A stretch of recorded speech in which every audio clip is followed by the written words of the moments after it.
안녕하십니까. 아, 오늘 이 시간에는 저 의사는 아닙니다만은, 우리, 질환 중에서 간과 관련된 질환에 대해서 잠깐 살펴보도록 하겠습니다. 아, 우리 간은 어디에 위치되어 있냐면은, 자기 몸을 한번 생각해 보면서 이게 한번 보시면 될 것 같고, 우리가 이제 사망에 이르는 것은 간암을 통해서 이제 사망하는 경우도 간혹 볼 수 있습니다. 근데 이제 이 세상 살아가면서 힘들고 스트레스 받고 이제 잠깐 잊으려고 이제 술을 이렇게 드시는데, 부모로부터 이제 잘 유전적으로 간이 튼튼한 간을 받은 분들은 그래도 잘 버티는데, 또 약한 간을 받은 사람들은 술 많이 먹고 하면 또 질병으로 이제 돌아가시는 분들 상당히 많습니다. 어떻든 간 질환에 대해서 살펴보도록 하겠습니다. 이제 간 질환을 살펴보기 전에, 간은 어디에 위치해 있냐면 우리 가슴 밑에 hen경막이라고 있죠. hen경막 바로 밑에 있는데, 이제 우측 젖가슴 아래 갈비뼈 안쪽에 위치해 있죠. 그래서 우리 교통사고나 뭐 산재사고 등 당할 때 이제 늑골이 심하게 골절된 경우는 이제 그 간을 이제 파손 이제 되는 경우도 있어서 봉합술을 한다든지 그런 경우도 간혹 있습니다. 그래서 갈비뼈 안쪽에 위치해 있고, 우리 몸 장기 중에서 가장 큰 장기입니다. 성인은 뭐 1.2 내지 1.6kg을 간이 가지고 있다고 합니다. 그만큼 이제 중요한 역할을 하기 때문에 그렇죠. 이제 간은 이제 구조는 우엽과 자엽이 이제 두 개가 이렇게 있는데, 우엽이 좀 더 크고, 즉 대략 한 3분의 2 정도 됩니다. 이제 간에도 들어가는 이제 혈관이 있는데, 간동맥과 간문맥이 있습니다.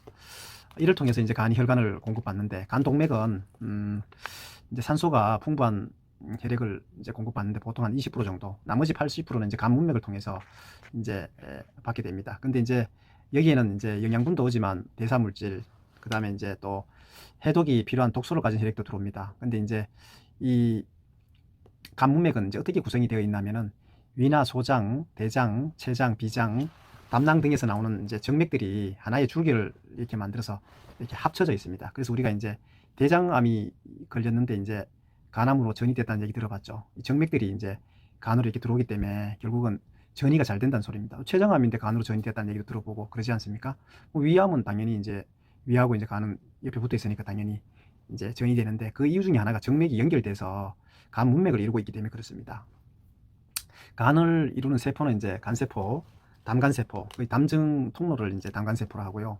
쿠포세포, 이거는 이제 이물질을 포식하는 어떤 기능을 갖고 있는데, 어디 회사 건지는 모르겠지만 뭐 쿠포 뭐 음료수 뭐 이런 것도 만들어 간에 좋다고 이렇게 이름을 그리 지은 것 같아요. 아마 그런 것 때문에 그리 짓지 않았나 싶어 보이고요. 이제 간은 기능을 어떤 기능을 하냐면은 이제 영양소를 이제 대사 기능을 합니다. 대사 기능을 하는데, 이제 영양소는 뭐 탄수화물, 뭐 각종 아미노산, 단백질, 지방, 비타민, 뭐 호르몬, 단즙산, 뭐 빌리루빈, 뭐 이런 대사에 관여한다는 거예요. 그 다음에 이제 장에서 이제 흡수되어 들어온 이제 저 물질들이 이제 간을 통과하면서 이제 조직에 사용될 수 있도록 이제 간이 그 역할을 하고 있고요. 그 다음에 이제 영양소로 남은 노폐물이 이제 간으로 들어와서 재활용하기도 합니다. 그 다음에 이제 필요 없는 거는 이제 대변으로 이제 보내서 이제 처리하는 그런 어떤 일련의 영양소 대사 기능을 간이 하고 있다. 그래서 간이 나빠지면 이런 것들이 대사가 잘 되지 않지 않습니까? 소화도 잘 안 되고 여러 가지 합병증이 초래될 수밖에 없죠. 그 다음에 이제 영양소를 이제 저장 기능도 합니다. 우리 뭐 탄수화물이나 지방질, 뭐 각종 비타민을 이렇게 이제 보관해요, 보관. 그 다음에 이제 당 대사의 이제 조절도 하고, 그 다음에 이제 지방 소화를 돕는 기능도 하고 있습니다. 그 다음 네 번째로 이제 합성 기능도 하고 있고요. 즉 인체 내에 필요 물질을 합성합니다. 뭐 알부민이라든가 아니면 뭐 콜레스테롤 인지실 합정이라든가 이런 뭐 에너지로 사용할 수 있는 기능을 이렇게 서로 합해서 뭐 에너지로 사용하는 거죠. 가장 중요한 게 이제 해독 기능이고, 이제 살균 작용 기능을 하고 있습니다. 우리가 이제 술을 먹거나 그러면 이제 간이 해독을 하죠. 그 다음 약물도 마찬가지고요. 유해 물질도 마찬가지고, 체내에 이제 뭐 어떤 독소가 쌓이면 간이 이제 해독을 해서 이제 담즙이나 소변을 내보내는 그런 역할을 하는 게 간이다, 이렇게 생각하시면 됩니다. 또 암모니아를 이제 요소로 이제 변환해 갖고 이제 배출하는데, 암모니아가 이제 간이 제대로 역할을 못하면 암모니아가 혈액을 통해서 머리로 올라가면 머리가 아프겠죠. 두통이 오겠죠, 그죠? 그래서 이런 역할도 한다. 그 다음에 이제 바이러스가 이제 나쁜 바이러스 없애는 기능도 간이 하고 있습니다. 그 다음에 이제 혈청 속에 있는 항체의 살균 작용을 돕기도 합니다. 또 이제 간은 혈액을 저장하는 기능도 있습니다. 우리가 이제 어떤 분에게 물어보니까 혈액을 어디서 만들어야 하냐, 간에서 만든다, 이렇게 답하는 사람도 있던데, 혈액은 간에서 만드는 게 아니라 골수에서 만들죠. 그래서 골수 이식 수술을 하지 않습니까? 백혈병이 있을 때 이제 골수 이식 수술도 하고 그러는데, 그래서 골수에서 만들기 때문에 그렇습니다. 어떻든 간은 혈액을 저장하는 기능을 한다는 겁니다.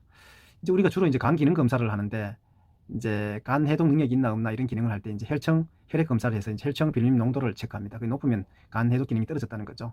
그 다음에 이제 혈액 응고 기능 검사도 하고, 이제 우리 혈액을 통해서 간 효소 수치 검사하죠. GOT, GPT 뭐 이런 검사를 하지 않습니까? 간 세포 손상이나 혈중에 이제 농도가 증가할 경우에는 이제 간 기능이 별로 안 좋다고 보면 되죠. 여기서 잘 봐야 될 게, 이제 이런 간 기능이나 위치나 구조나 뭐 이런 걸 대략 알아봤는데, 이제 우리가 간염에 대해서 이제 대수롭게 얘기할 수가 있는데, 간염은 이제 A형, 급성 A형 간염, 만성 B형 간염, C형 간염. 어제 친구 가운데도 이제 만성 B형 간염이 있다고 뭐 이렇게 얘기하는 걸 들었거든요. 이제 B형 간염이 있는 경우에 이제 약을 제때 안 먹으면 간이 간경화로 가서 굉장히 위험에 처할 수 있는 경우를 주위에서 이제 간혹 듣게 되고 허다히 보게 됩니다. A형 간염은 어떻게 이제 주로 간염이 되냐면, 주로 대변으로부터 이제 오염된 바이러스가 손이나 뭐 기타 등을 통해서 감염됩니다. 보통 이제 4주 잠복 기간을 거쳐서 이제 열이 나고 식욕이 감소하고 구역질이 난다든지 뭐 하여튼 이런 항달 뭐 이렇게 되는데, 어린이 같은 경우 증상이 잘 없습니다. 근데 이제 피 검사, 즉 혈액 검사를 통해서 알게 되죠. 근데 이걸 이제 방치하게 되면 이제 급성 심부전이라든가 이제 혈구가 감소하고 간 손상이 올 수 있죠. 그러나 대부분 이제 자연적으로 이제 회복된 경우도 적지 않다고 합니다. 근데 B형 간염은 주로 이제 혈액을 통해서 간염이 되는데, 이제 면도날이라든가 이제 칫솔, 뭐 주사바늘 이런 걸 뭐 침 이런 걸 통해서 이제 만성 B형 간염됩니다. 이제 위험 인자는 보통 이제 수직 간염, 우리 부모 어머니로부터 이제 감염되는 경우가 있고, 이제 보유자 가족으로부터, 배우자로부터 이제 투석 환자들은 이제 혈액을 투석하다 보면 이제 B형 간염이 이제 되고, 근데 의료 관계자, 병원에 이제 근무하다 보면 감염되는 경우들이 있습니다. 근데 마약 중독자, 이제 마약은 주로 이제 주사 바늘이지 않습니까? 그런 사람들 만성 B형 간염으로 이제 위험 인자가 되겠죠. 증상은 무증상. 그러다가 이제 구토가 난다든지 열이 난다든지 간절통, 뭐 이제 항달. 이제 우리가 소변 울 때 이제 간혹 잘 봐야 되죠. 소변이 굉장히 짙게 나온다는 거죠. 그 다음에 이제 가려움증이 있거나 이제 복부에 복통이 있는 경우, 그 다음에 이제 피곤한 경우들이 있는데, 어떤 이런 증상이 있으면 이제 혈액 검사해 봐야 되죠. 요즘은 뭐 초음파 검사하면은 알 수 있는데, 이걸 방치하면 간경화증으로 갑니다. 간경화증으로 가면은 진짜 방치하면 간암으로 가는 경우들이 상당히 많죠. 그래서 이제 간경화증을 이제 간 이식 수술하고 그러지 않습니까? 어떻든 정기적인 혈액 검사를 통해서 B형 간염인 사람들은 보통 한두 달에 한 번씩 혈액 검사하고 약 받아와서 약 잘 먹어야 되죠. 이제 C형 간염이 이제 수혈과 주사기로 감염이 되는데, 이제 만성으로 가면 사실 이것도 회복하기 힘들다고 합니다. 이제 작년인가요? 이제 주사기 때문에 이제 C형 간염 환자들이 막 늘어서 뉴스에 나오는 걸 보았는데, 이것도 이제 만성으로 가면 간경화증이나 간암으로 진행됩니다. 그래서 빨리 치료를 받아야 됩니다. 간 기능 검사는 이제 우리 소위 말하는 종양 표시자 검사, 혈액 검사하면 알파 태아 단백, 태아염이 있어야 되는데, 이제 성인이 되면 없어야 되는데 불구하고 이제 간 기능이 이제 문제가 생기면 그 혈액 가운데 이제 어린 나이에 있어야 될 생아이 그 알파 태아 단백이라는 물질이 나옵니다. 요즘은 이제 어제 저도 건강 검진 받고 왔는데, 복부 초음파 해보면 뭐 이렇게 대략 알 수 있죠, 그죠? 그 다음에 조금 전에 얘기했던 이제 간경화증, 간 조직이 이제 파괴돼서 주로 이제 파괴됐다가 이제 새로 복귀하는 과정에서 그런 재생 과정을 거치면서 이제 섬유화된다든지 이제 결절이 생긴다든지 이렇게 해서 이제 굳어진, 즉 딱딱해지는, 간이 경변, 거의 딱딱할 경자거든요. 간이 딱딱해지는 걸 말합니다. 이런 경우는 보통 술을 많이 먹는다든지 또 약물을 장기간 복용하고 있다든지, 그 다음에 이제 B, C형 바이러스에 의해서 이제 감염되고, 또 기생충에 의해서 감염된다고 합니다. 이제 합병증은 주로 이제 복수가 차고, 이제 배가 이제 간 경병증이 걸리면 이제 배복자 아닙니까?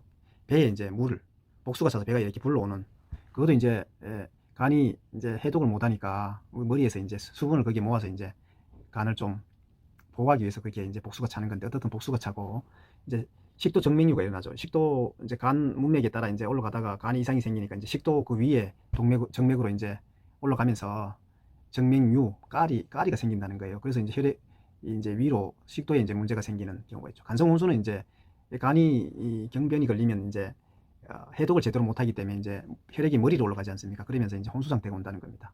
그 다음에 자발성 복막염이 생길 수도 있고요.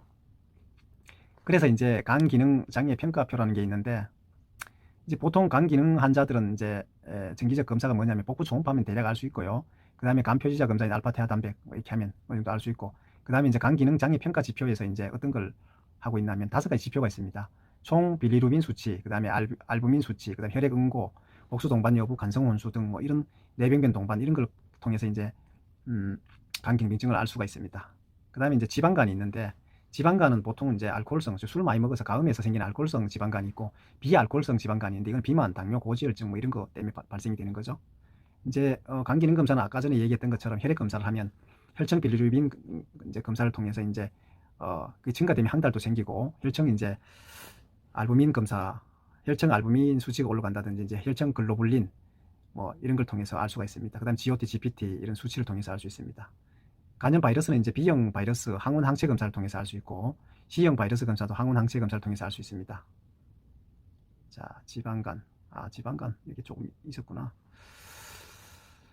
보통 이제 지방간은 이제 대사가 원활하지 못해서 이제 발생이 되죠. 이제 중성지방이 간세포에 이제 축적이 되고 이제 간이 점점 이렇게 커져서 비대해지죠. 우리가 이제 밥을 먹거나 식사를 하면 장에서 흡수된 지방이 이제 또 간으로 올라오는 데다가 말초 조직에서 운반된 지방간까지 올라와서 축적이 되는 거죠. 이제 해독을 해줘야 되는데 이제 지방에서 해독을 못하니까 이제 계속 축적이 되고 쌓이죠. 아까 얘기했던 것처럼 알코올성 지방간과 비알코올성 지방간이 있죠. 보통 원인은 이제 비알코올성 같은 경우에는 이제 어떤 게 있냐면 이제 비만, 당뇨, 고지혈증, 약물 뭐 이렇게 해서 지방 대사가 제대로 안 돼서 이제 간에 쌓여서 결국은 성인병이 발생이 됩니다. 그래서 적절히 치료받고 운동하고 약물도 쓰고 해야 됩니다. 그래서 이제 보통 치료는 이제 비만이면 살을 빼면 되고, 음주면 술을 안 먹어야 되죠. 고지혈증 있으면 치료받아야 되고, 당뇨가 있으면 당뇨 수치를 내려야 되겠죠. 그래서